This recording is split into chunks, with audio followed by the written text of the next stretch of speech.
Amir, Okay. you went to your first wrestling event. You got to see AEW Christmas Collision that will be airing on Thursday, Christmas Day at 9 o'clock. 9 p.m. She said, right? Yes, 9 p.m. No spoilers for the people because this is coming out before Collision will come out. Yeah. So no spoilers for the people. Yeah, we will actually, because it's not part of the episode. Right. So no spoilers, but how did you enjoy the show? Your first wrestling show? So honestly, because I know it's scripted. Okay. And I know it's like, it's not really real. And I can see the throwing the punch, but you pulling the punch. I saw all the pulls, and it's tough because this is why I cannot, like, let's say for the podcast, I cannot practice like a pre-podcast before we podcast. Right. Because my brain knows it's not real. Gotcha. Like, it's hard for me to like, so I did 14 months of acting classes. That was tough because the preparation is not real. Like, it's not in the moment type of stuff. So like watching it was very neutral because I was like, okay, he's pulling, that's fake, that's not real. Why is he doing that? So I guess I use the logical part of my brain trying to watch wrestling when you probably shouldn't do it. Right. It's more entertainment and fun and just atmosphere and you fucking screaming everything. like this guy. But not just him, other people too though. That's what wrestling is. It's the atmosphere. But he caused a lot of people to start screaming as well. Right. You're not going to ignore that. Right.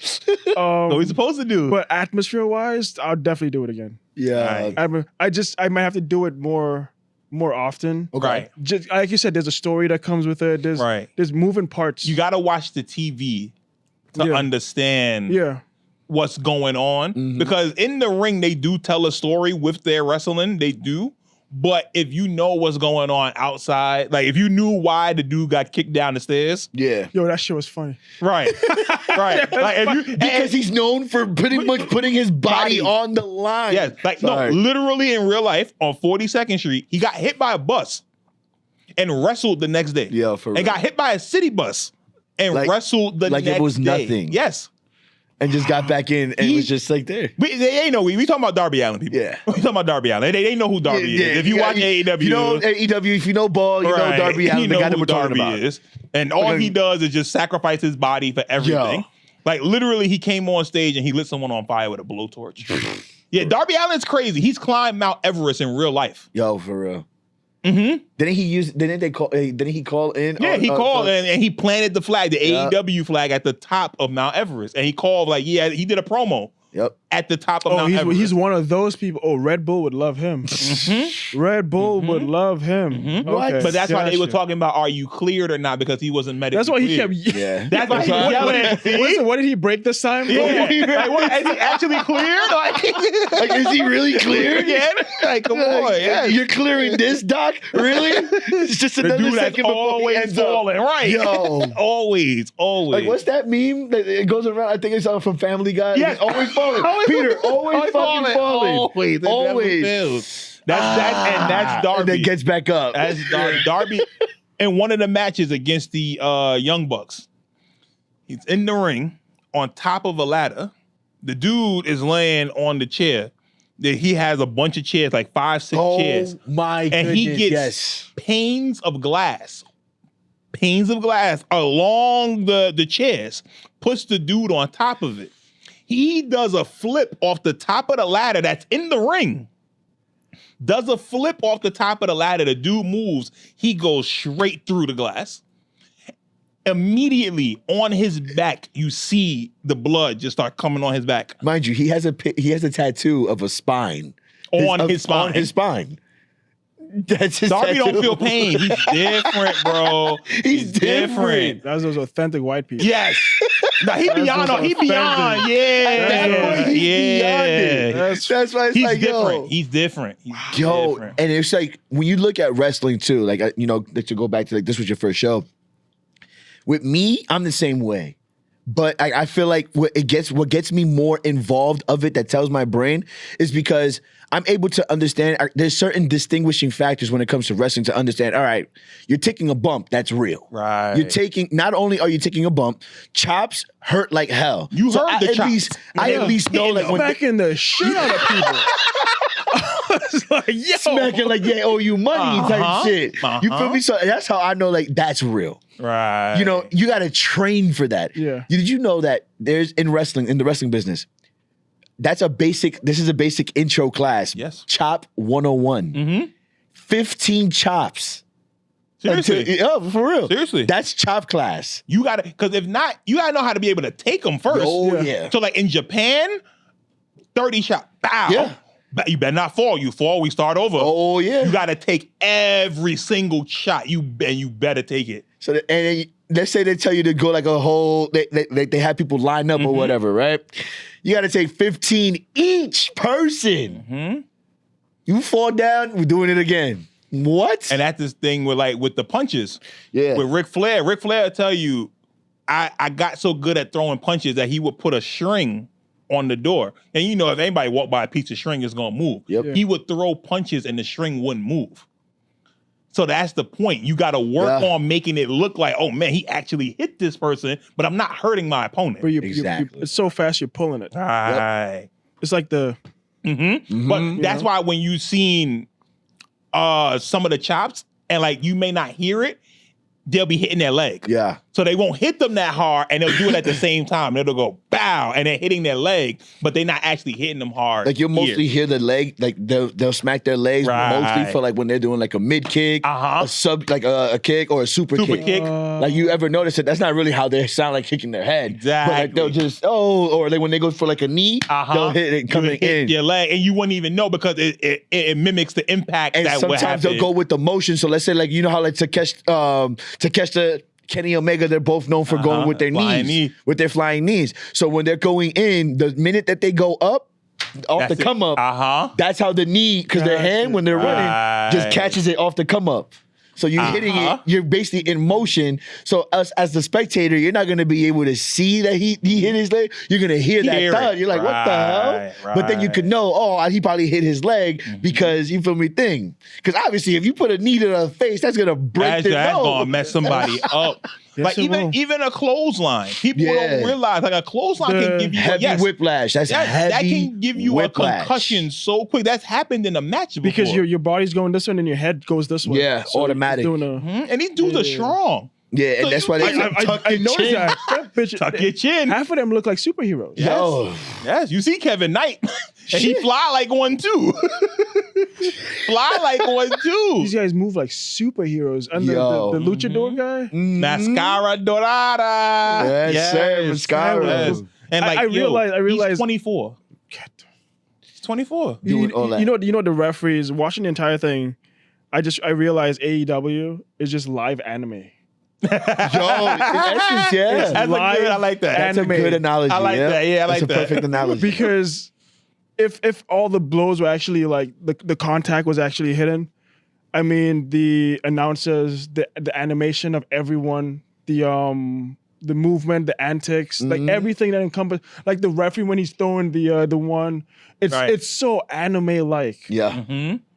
It's so very it's anime. You see, that's why I feel like if you want to watch wrestling, watch AEW. Right. If you want to watch entertainment as far as like acting or like, people, learning their, like getting their essence of their gimmick, you can watch WWE. Right. If you want to see real physical, like if you want to watch real Japan. Yes. And you want to too. see physical. And if you also just want to see, if you just some dirt bag, some just fucking wants to see blood and guts, then you have GCW. Exactly. Which is so like there's a sub genre of wrestling called hardcore wrestling. Yeah. Okay. So on the indie circuit, a lot of the times you have hardcore wrestling. So one of the dudes that's most popular for it is Nick Gage. Yes. Nick Gage comes to the ring. You see these lights at the top? Yeah. He comes to the ring with those lights. I beg your with pardon? the tubes. Oh, you know how you have light tubes? Bulbs? Yeah. He comes to the ring with light tubes and he will hit you over the head with a light tube.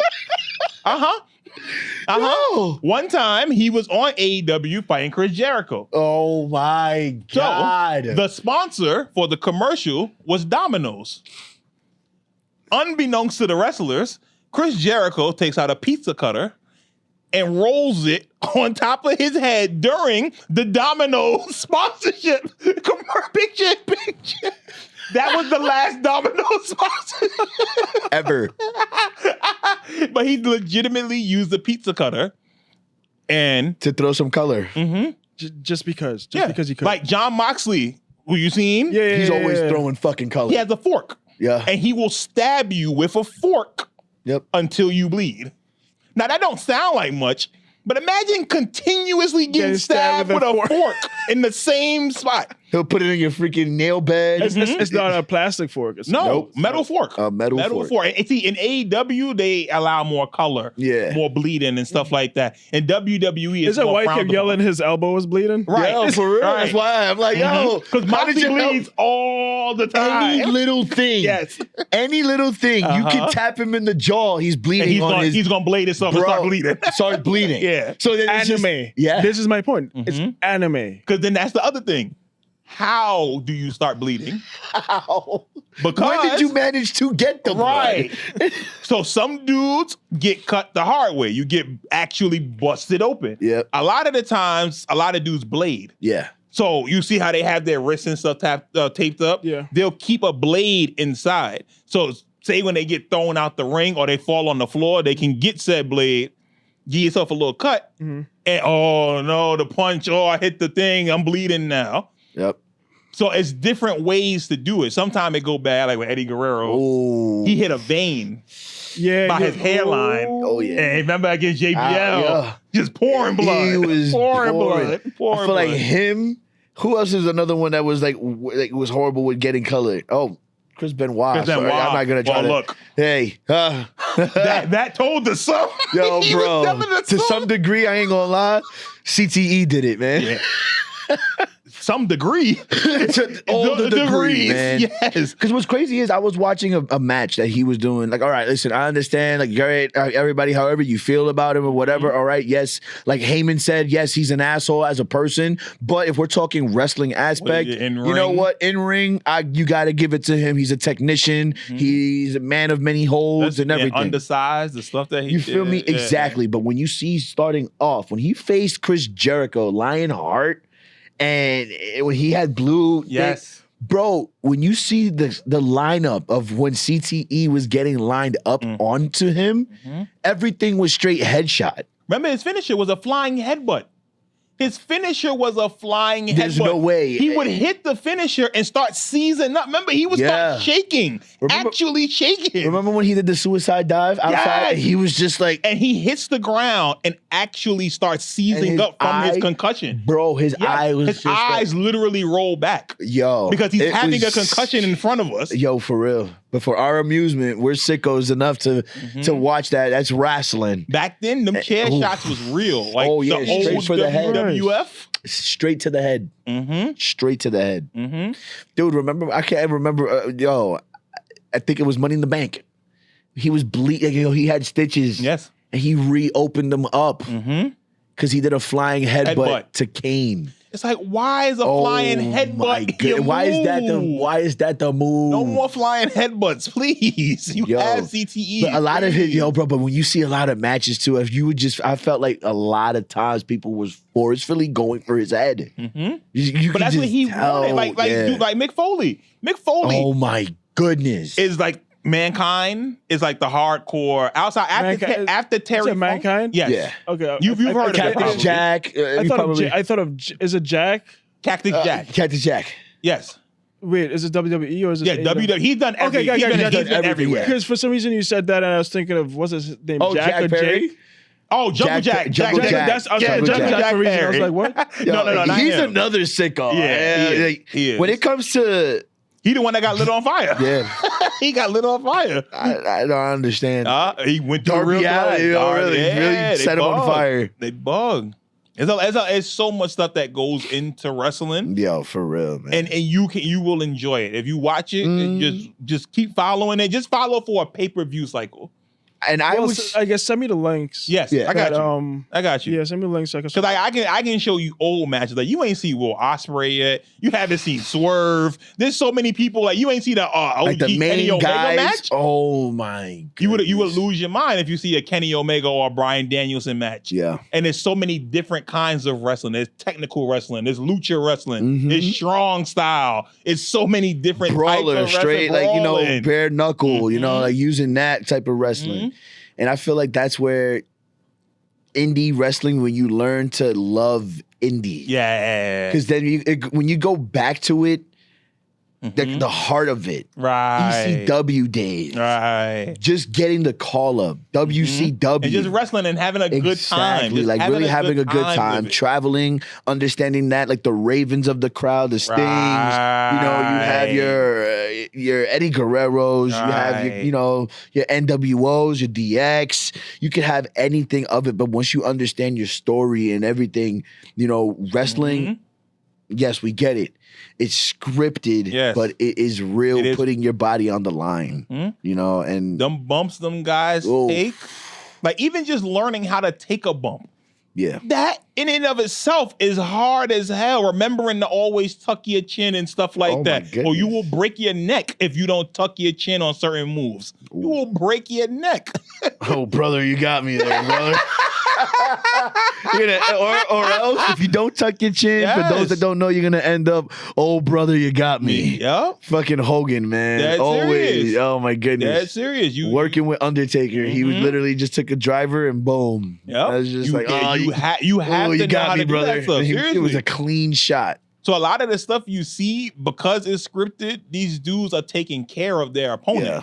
So when you see them slams and stuff, those people's necks are cradled. Yeah. So that they're not hurting them. So a lot of the people I noticed that from the pile driver, just watching it live. I was like, oh no, he's actually, his hands is what hit him. Right. Right. So it's also protecting the person in the ring. And the referee is important too. Yeah. So the referee is getting instructions from the back, the people that's watching the show. Yep. And they get instructions. They also have to see if people get hurt. Yeah. They the ones that, no, stop it. Hold up. Get the doctor over here. Pause the match. They have to be aware of all that stuff too, while also staying in kayfabe. Make sure 1, 2, 3, all that kind of stuff. If they get pushed by a person, they got to play along with it and stuff too. Yep. So there's a lot of moving parts that go into it. It's really dope. A lot of pieces that tell this story correctly. And when done correctly, you have art. Yes. But when done lazily, you're going to have slop in what botches. WWE is now. Oh my goodness. I would never think in 1,000 years that WWE would show their, like, I would say like their tempo. Yeah. In a sense. And I feel like you can see over the course of it, after Vince, it's just gone down. They had their little bloodline run. You took Cody from AEW. It was nice. Yep. But now that you don't have that no more, and Roman Reigns done left and going to Hollywood and stuff, you got to make superstars now. Oh, of course. And they haven't done it. The stories suck. Every match ends in interference or a DQ finish. It's like, come on, man. We don't want to see that. It's gone bad. It's gone really bad. Unfortunately. Yeah. And the thing is, though, they have talent. There's so much talent there. A lot of young talent. But they're focusing on old talent. A lot of old wrestlers that, because I guess they're trying to hold on to the things that work. It is a gray area. It's like murky waters trying to get the young talent to, because this worked for so long, and like we don't know if these people are going to work. Because the thing in wrestling is the old dudes eventually are supposed to pass it on to the young guys. So some of them want to hang on to it, and it's just like, yo, come on, no. You gotta pass the torch. You gotta pass the torch. Move on. It's time to move on. We get it. Thank you. And that's why I respect when John Cena said, like, you know what? I already know that I'm missing a step, and I don't want to ruin the art by continuing going. And now that's disgraceful. Just being a part-time worker. Exactly. And you know what? And so I respect it. Because at the end of the day, yes, we already know him for the 5 moves of doom. Right. Exactly. But it's working for him. That's why when he used it in his heel run, when he was a bad guy, he slowed it down. Right. Okay.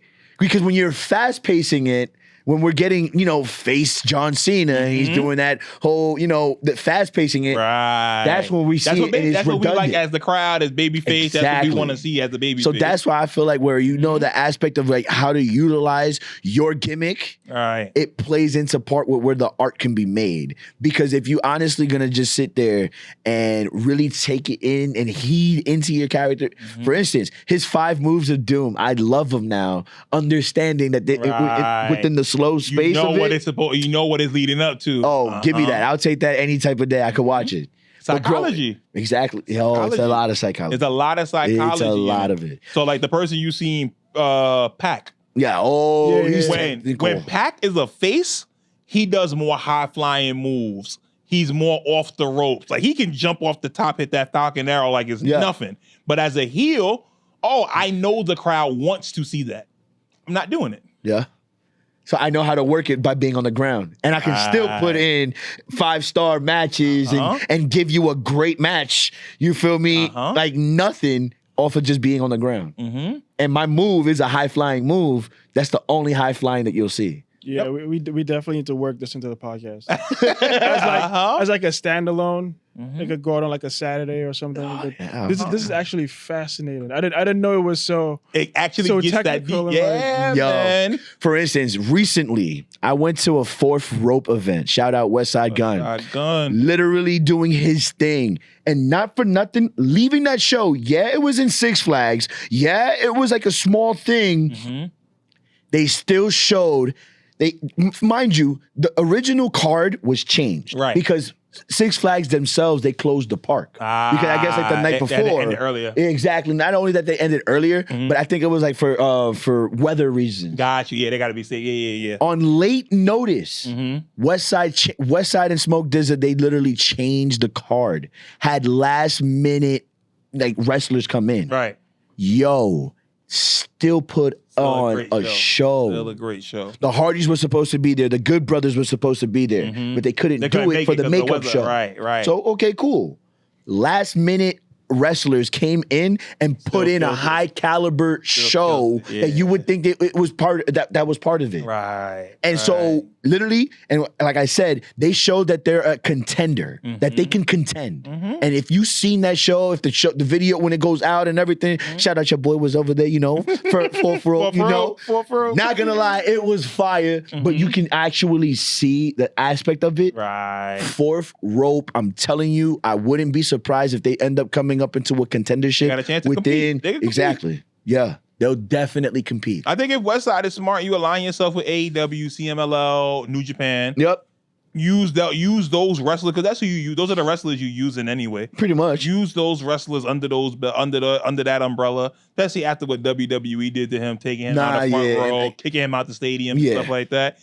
You need to go where people are going to accept you. AEW has accepted him from the beginning. Whenever they have a show in Buffalo, they make sure him and his people's got the front row. Yo, for real. Like, so if they showing you love like that, that's who you need to align yourself with, work with those people. For real. But that's the main thing about AEW that's so dope. Because open door, like they have an open door, open arms, welcoming kind of thing, and I love that because you know what? Again, fast-paced wrestling, whether it's fast-paced, more stand, like walk alone or whatever, it's still wrestling, and it's all about the art of it. Showing respect, paying homage to it. And if you're being honest, hip hop, if it wasn't for hip hop, we would not continuously have wrestling on that spectrum. Wrestling wouldn't be viewed as cool if there wasn't people like Wale, Westside, Smoke Dizza. Thank you. All those people that make wrestling cool. Come on. That's the only reason why like hip hop has it like welcomed it with open arms and just culture in general. Because you have people that's talking about it. Wale does a thing called Wale Mania. The same week of WrestleMania, wherever city they in, he has a concert. And all the wrestlers will go there and everything. They'll have like they'll showcase like their theme songs and everything. And they'll actually go. It's a good time. It's a good time. So there's just a lot of stuff with wrestling and with the territory. Yeah. Like WWE for so long, Vince McMahon wiped out everybody. He got rid of everybody. Which is popular. AEW did the opposite. Yeah, when they came in, and that's where you get their pay-per-view called Forbidden Door. Yep. You opened the forbidden door because before WWE wouldn't work with New Japan. Nope. WWE wouldn't work with the Mexican companies like CMLL. Wouldn't. CMLL has been the longest promotion ever. They've been in business, what is 100+ years of wrestling promotion. 100+ years of wrestling. This goes back to the 19s, whatever, luchadors. Yes. No, for real. And WWE wouldn't work with them. So when AEW came in, hey, New Japan, yeah, I know we took some of y'all people, but guess what? We're going to have this show. You bring your people over here. We're going to showcase your people, vice versa. Everybody get love. Oh, AAA, you want to come over? Cool. Oh, are you acting stupid now? CMLL. Yup. Come on. There's plenty of wrestlers here. Yeah. So now we can go to Mexico and have a show. It's an ecosystem. And that's how wrestling used to work. Wrestling was a bunch of territories all over America. So New York and the upper East Coast was WWF. But then when you go down south, it was Mid-South Atlantic. And then you had Smoky Mountain Wrestling. And you had all these different territories. NWA. Which was that's where Ric Flair was at. And you had where the Von Erichs was. You had so many different promotions. Dusty Rhodes and all of them. There's so many different things, and wrestling completely flipped from that. But now it's starting to get back to promotions again, everybody working together. And that fire it's better that way. was kind of lit. And I would say if it wasn't for AEW lighting that spark, at least doing that spark, WWE needed AEW for that. Yep. They did. Because they legitimately offered an alternative. Yep. Because WWE was phoning it in. And AEW came along and said, okay, y'all tired of watching that? Come watch wrestling. Come watch edgy. Yes. Back to edgy wrestling. Back to what you know. So essentially what you fell in love with. Exactly. They brought it back. Come watch wrestling. Where their tagline is, where the best wrestle. When you watch WWE, you can go a whole episode of WWE of Raw, which and not know who 3 hours. Is your what is best. You'll have 3 hours and there'll be 3 matches, which is like a so slap. It's all in just the semantics face. and just a lot, and it's just a slap in the face. And you seen what you seen today. You sat there for 3 hours and saw what 9-10 matches in 3 hours, bro. I was crazy. And the thing is, they still going right now. Right now, they still going. So after the Collision card ended, they had another hour of Ring of Honor to film. And then they also do a dark match too. So like after everything, there's another one. And there's just a regular. Cameras anybody could just come and just do it. It's for you to get some work in. Exactly. So I guess for both of you guys, how long before AEW surpasses WWE? That's a last. Or do you think I would say, because I like having this conversation, at least hearing that question. If AEW really wants to actually take over the entertainment, they would need a place like Daly's Place to have them covered. Because remember, when they were upcoming and everything, they were really, it was just ample time before you would hear like a WWE was probably closing their doors. I would at least say that. It could probably be my opinion or whatever, but that's where storyline comes in. That's where you really have to understand to be able to put rivalries together and actually get to that feud, get to the, to the art and nitty gritty and everything. But if all you're known is just straightforward wrestling and you got guys that are just, have no mic skills, but they can tell a freaking heavy story in the ring, that's where it kind of has your thing. Whereas WWE, their main focus, everybody's doing a freaking promo and a half. Everybody's on camera doing some crazy bullshit. Just semantic. Exact, just straight semantical before you're gonna ever see before we get to the ring. And that's where I like, right now, if AEW wants to contend, get storyline behind there. Tony Khan would have to lay off the fucking coke and finally. Is that why he kept yelling? Yeah. Not on coke. No. He's socially awkward. He's something, man. He definitely might be on the spectrum. I definitely think he's on the spectrum a little bit. But he's very socially awkward. Yeah. You could tell he's just one of those. Because remember back then, wrestling was for nerds. Yeah, for the most part. I saw a couple of them. Yeah, I saw a couple of them. You don't leave your house and you ain't washed in a few days. Yeah, you smell musty, my dude. Go clean yourself, my boy. Some of them, and I was like, Yeah, you've seen a few of them there. Yeah. And those be the guys that actually, it's crazy that they have an opinion on what wrestling should be. They're the ones that comment on everything online. We call them the online sickos, like the IWC. Then let's hope they find us then. Yep. No, because they are annoying. They don't do nothing. Like, they don't work. They just live in the basement at their mom's house. For instance, they'll probably give us shit for having our opinions. We'll get shit for probably me mentioning fucking Chris Benoit. I don't give a fuck. I will name names or whatever. Do you know what YouTube calls it? Engagement. Pretty much. You just say thank you for your opinion, and you keep it pushing. That's what I started doing. You see some of the comments. I tell people thank you for being here. As negative as the comment is, I was like, you took time to hate on this. Please bring friends the next time. Exactly. Don't forget to subscribe. Thank you for being here and helping the algorithm. And there's a lot of people who just don't respond. After, they want to argue. They don't. They don't have lives. That's what they live for. They live for an argument. So I should argue with them. That's what they want. You keep sometimes them alive. I have time and I write on their comments and I'm like, well, that's why you're not booking the shows. Oh, right. So okay. It's so hilarious too. I'm gonna at least that's what they live for. I least do like a 3-4 comments back and forth. And afterwards, you'll be like, you know what? Thank you for the conversation. Have a good rest of your day. And then they feel good about themselves too. They feel everybody wins. For real, everybody wins. For instance, I had a take, and I basically said, Hangman Adam Page, his promos is just straight fucking boring. No, his babyface promos. Yeah, those two. The heel promos are when he gets into his heel mode, all right, I can take him because I can understand what a cowboy is. But when you start going into this whole, we could have done this together bullshit, it ain't wrestling. You're on your own. I'm gonna give you some pushback on that one. I feel you guys. And so because Hangman as a character, he is the heart of AEW. Don't get me wrong. Yes, I get that. There's no AEW without Hangman. Hangman is the story of AEW. He is the story.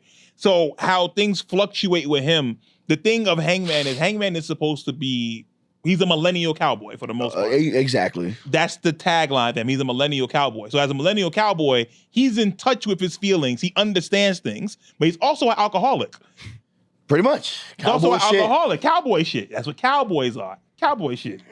So when you seen the face turn, that was actually him as a person. When you hear him talking with Swerve and them two going back and forth, and he burned his house down. He burned his opponent's house down. Yo, for real, he really he went beyond just the ring. Yeah, he really went and burned his house down. He actually burned down his I think it was his childhood. Yeah, it really was. No, it really was his childhood house. His childhood house, his actual childhood house. Went and burned that down. Hangman as a character is so it's so interesting because his promos when he is a heel or a tweener, when he's passionate, my God, it comes through the screen. He could be an amazing actor because it does come through naturally. Yeah. I think what you're talking about now. I was just talking about recently with Manchester, but even that promo, it made sense because what he was trying to tell, he told Samoa Joe, "Yo, bro, I gave you the match. You helped me beat Jon Moxley. I'm not denying that." And that's what he was saying. We beat Jon Moxley. He said, I was going to give each and every one of y'all a shot at the title. Pretty much. He said, Swerve, you was going to be, whenever you came back, whenever you wanted that title shot, I was going to give it to you because we beat Jon Moxley. Yes, I got the pin, but we did it together. Exactly. So I was going to give you a title match. But instead, you got mad that I beat you and you did this stupidness, Samoa Joe. Now we got a fucking 4-way match. He's like, all because of you. And that's why he's starting to get angry again. And I'm curious where he's going to take it. I feel you. As a I can character. see that. Because now starting to watch more as far as Hangman. Like, now he's sitting on me. Don't get me wrong. Pause. You know? No. He's sitting on you. Pause. You know? He's definitely to the point where he's creeping, where it's like, yo, you know what? Now you can understand him.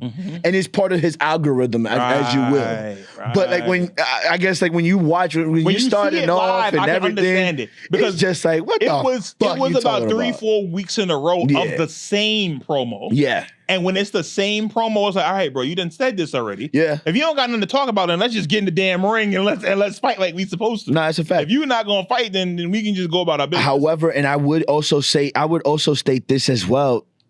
without MJF, AEW will not be able to be in that to be in that competing aspect. Yeah, he's the best on the mic in any company. I don't care That's what a generational wrestler. Mm-hmm. He is a generational talent with that, and he has proven it in and out the ring. In and out the ring. Because I think his in the ring work doesn't get the credit that it deserves because his out the ring work is so damn good.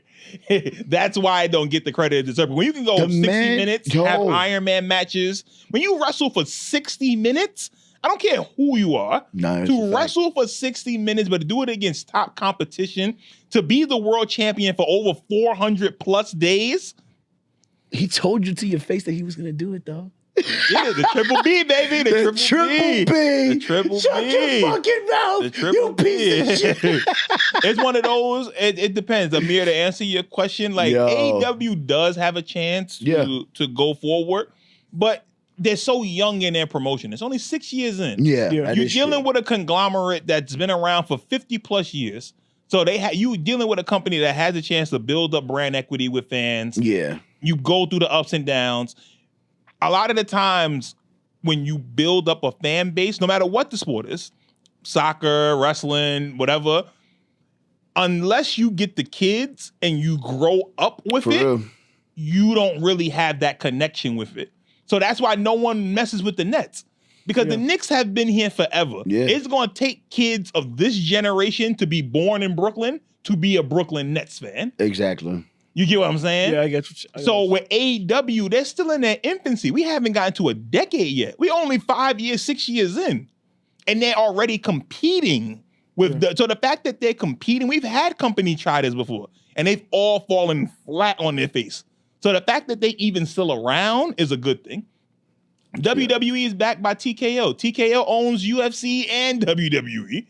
Oh shit! That's why ESPN is showing WWE now. Yeah. So literally, you can watch SportsCenter, and they will show you highlights from stuff that happened on wrestling. Yeah. The problem is WWE ain't got no damn highlights, so they don't show nothing.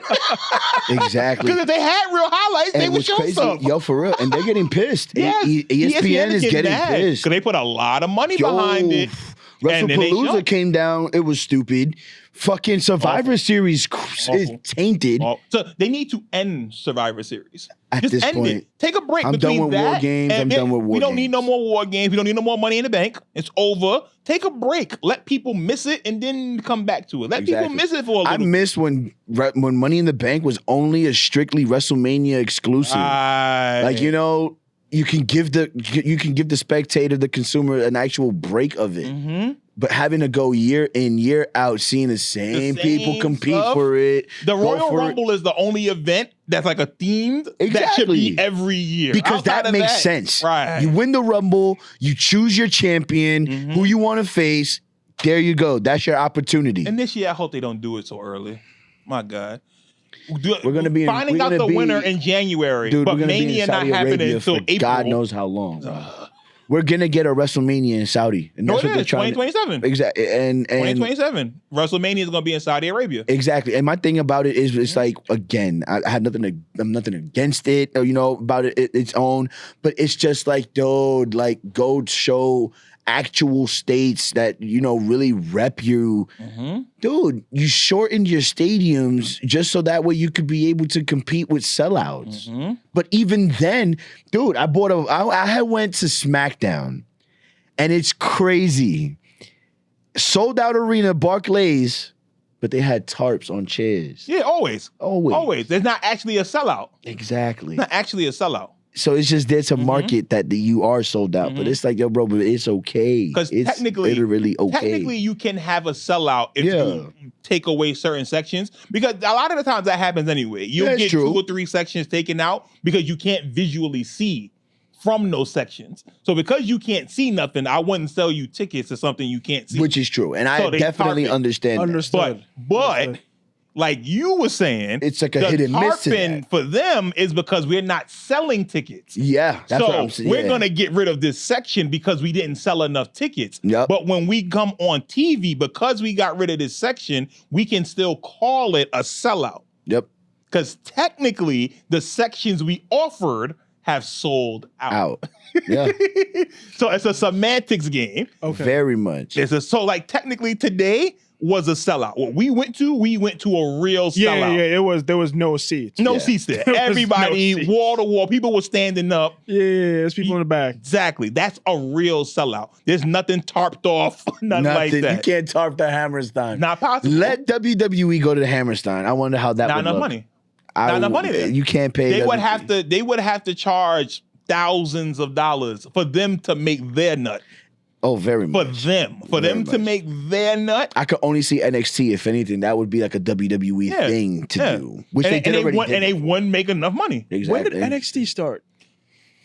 Okay. Mid 2000s or no? Wait. So NXT first was developmental. Florida Gulf Wrestling, FGW. Yeah. That's OVW. OVW, thank you. Because that's where John Cena, Roman Reigns, Brock Lesnar, that's where Randy Orton came from, Batista. They all came from that promotion, and that was the WWE feeder system. Eventually, that becomes NXT in like 2010. Yeah. It becomes NXT. And that's when Triple H takes over NXT, and NXT became an actual rival because there were better matches and better storylines on NXT TV than was on the main show that Vince was doing. Yeah. So everybody fell in love with NXT TV because also those were your independent wrestlers finally getting a chance on TV. Your Roderick Strongs, your Adam Coles, your Kyle O'Reillys. Yep. Undisputed Era. That is black and gold. NXT is the Undisputed Era. You get people like Drew McIntyre, Samoa Joe. All of those people that was on the indies, they make their mark in NXT before they got called up. So NXT was an amazing show for a good while. Yeah. It's not until Triple H has to leave and go to the main show. And AEW was invented that NXT no longer serves its purpose because it was supposed to be a developmental brand from the beginning.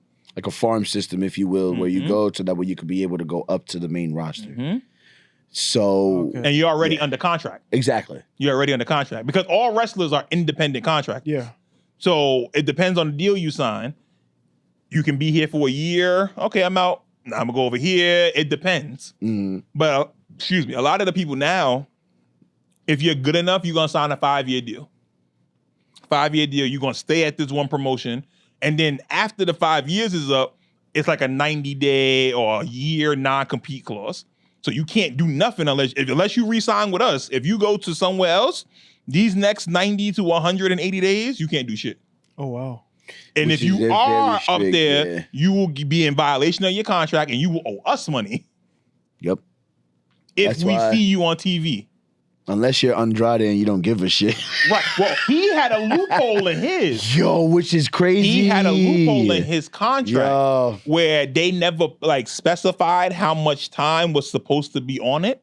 But because of that, he signed with AEW. He didn't want to be in WWE no more. They gave him his release. Yep. But when he appeared on TV, WWE said, wait a minute, time out. We're going to put this in court. And now the whole thing is in court, and that's just slowing things down on purpose. Yeah. So by the time they dismiss the case, he can be on TV. So now he's on House of Glory. I feel like it's just a matter of time before he goes back into AEW. As long as it's not televised, I think he can do it. Yeah. Because he technically did not wrestle yesterday. That's true. When he appeared on House of Glory, he literally made an appearance. I didn't beat nobody up. I didn't have a match. Well, technically, he get a little 1-2. Little 1-2, but I didn't have a match. Exactly, that's true. I did not have a match. There was no 1, 2, 3. There was nothing, you feel me? It was after the effect. That was it. The show was over, and this is exactly what I did. I marked my, where I'm coming from. Because the biggest star now in WWE is Cody Rhodes. Oh yeah, Cody QB1. Rhodes made his mark on the indies and in AEW. Yeah. He's one of the inventors of AEW, one of the beginning people that found AEW. Yeah. The problem with him was it was his fault. Yeah. He booked himself as he couldn't win the championship no more. So when you give yourself a cap, you only can go but so high now. And he lost the match. MJF made him lose the match that he couldn't win the title no more. So now you give yourself a cap. Then he always wants to be a good guy. Cody never wants to be a bad guy. And because of that, you heard the crowd today.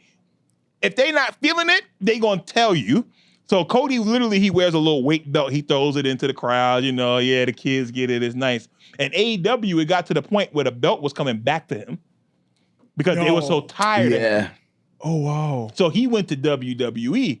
But him going to WWE was such a huge deal because it's like, your best wrestler came over to WWE and he became a superstar over there.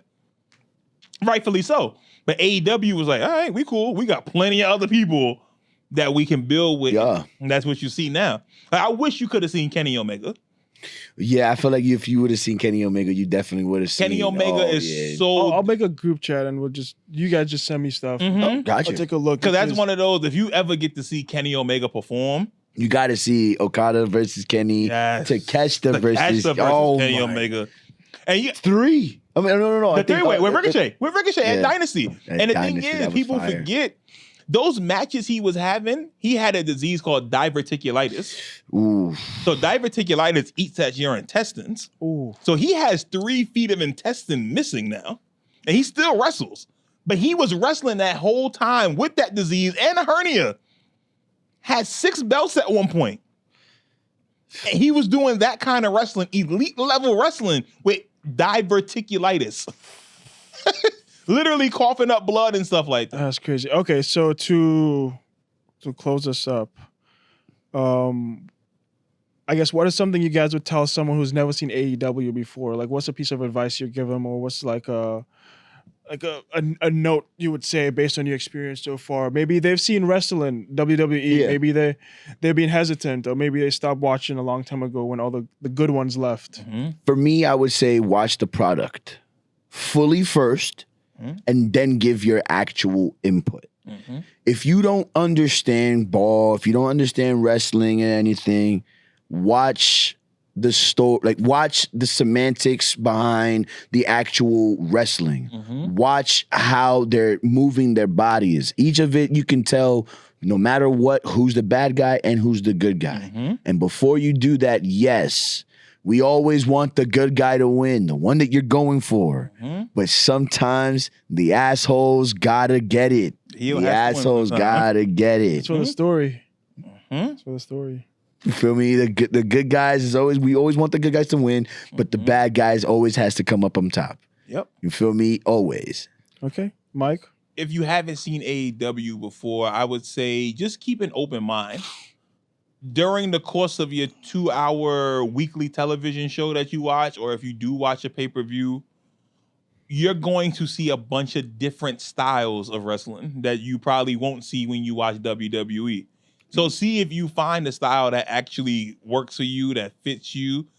And if you aren't aware, there's places you can go. Fightful Wrestling on YouTube. Yep. Sean Ross Sapp is really, really good with that. Alex Pulowski, Miss Kayfabe, Ibu, Lyric Wrestling. She's another one, super dope. There's a really Righteous Reg of Grapsity. Like, there's a really dope wrestling community where there's actual positive people that will actually help you learn and stuff like that. There's a person on Twitter. Her name is The Wrestling Auntie. And she's a black woman from Milwaukee. And she was like, I don't really know much about AEW, Can y'all tell me? And now every week she's live tweeting every show because people was nice to her, and now she's following and she's learning about wrestling and stuff. And that's cool. There is an actual dope wrestling community that's out there with really dope people in it that, like you said, you get away from the sickos who don't get out their mom basement, but to come to a show and complain on their mom dirty, Wi-Fi, on their mom Wi-Fi, goodness. Outside of them people, ignore them. Yeah. There's so many great people that you can talk to and learn about wrestling. And that's what I think the beauty of AEW is. And you just get to learn. I would also add like a little small thing is don't let these sickos overcloud your opinion. Mm-hmm. If you feel like, yo, bro, stand 10 toes on what you feel. If you feel like, you feel me, this person is how you view them and everything, that's your opinion. Mm-hmm. It's the subject to you, yourself, because you believe it. You don't have to cave into what these people think. Oh, this is what I would do. Well, if you did that, we can show that would actually fall off. So whatever your opinion is, stick to it and don't try to, go to somebody else's thing. Because at the end of the day, like what you like. And if you understand your ball, that's your ball knowledge. That's you. Don't try to listen to these sickos, man. Don't. You don't got to go all the way back to 1970 and watch Harley race. Oh my goodness, fight man. Dean Malenko or somebody. I don't know who. Because you're never gonna win with them. Right. I don't want to see that. Yeah, I don't want to see that. Because then it becomes now you're talking apples and oranges. Right. And it's like, yo, we don't have time for that, dog. Whatever, man. Whatever happened in 1965 happened, dog. That ain't got nothing to do with now. I'm not that invested. Go talk to Dave Meltzer. I like Hulk Hogan. Oh, do you know what he did? Dude, we're talking about the wrestler, man. We're talking about him as a wrestler, his career. Damn. Yeah, man. But no, this has been fun. Yeah, so I'll cut it on your damn.